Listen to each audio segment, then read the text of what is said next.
आता बघूयात मुंबई पुण्यातल्या टॉप 9 घडामोडी। मुंबईतील 2 मेट्रो मार्गिकांचं लोकार्पण पुन्हा लांबणीवर। शुक्रवारऐवजी 6 एप्रिलला मेट्रो मार्गिकांचं लोकार्पण होणार। दहिसर, काशीगाव आणि डायमंड गार्डन ते मंडाले या 2 टप्प्यांचा यामध्ये समावेश। परदेशी विद्यार्थ्यांना मुंबई विद्यापीठात पीएचडी करण्यासाठी विद्या परिषदेनं हिरवा कंदील दाखवला। सिंगल विंडो सिस्टीमद्वारे ही प्रवेश प्रक्रिया राबवली जाणार। ऑनलाईन मुलाखतींद्वारे विद्यार्थ्यांची निवड केली जाणार।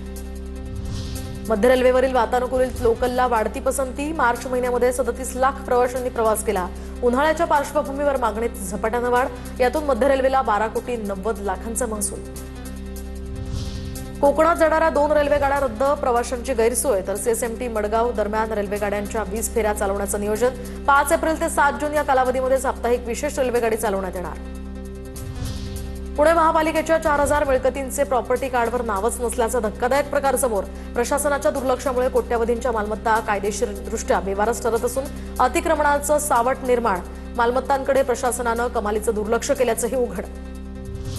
पुणे महापालिकेला यावर्षी 5326 कोटी रुपयांचा महसूल जमा। यामध्ये मिळकत कराचा वाटा हा 2985 कोटी, तर बांधकाम विभागाचा वाटा हा 2341 इतके कोटी। पुणे विमानतळावरून 4 नव्या शहरांसाठी उड्डाण होणार। त्यासाठी पुणे विमानतळावर 15 नवीन उड्डाण स्लॉट्स सुरू होणार। सोलापूर, बागडोगरा यासह मंगळूर आणि तिरुपती यांसारख्या महत्त्वाच्या शहरांसाठी लवकरच थेट विमानसेवा सुरू होण्याची शक्यता। पुणे आरटीओमध्ये फॅन्सी नंबरसाठी फेसलेस सेवा सुरू। तर नवीन ZM मालिकेतील पसंतीचा क्रमांक आता घरबसल्या ऑनलाईन आरक्षित करता येणार। यासाठी परिवहनच्या संकेतस्थळावर नोंदणी सुरू होणार।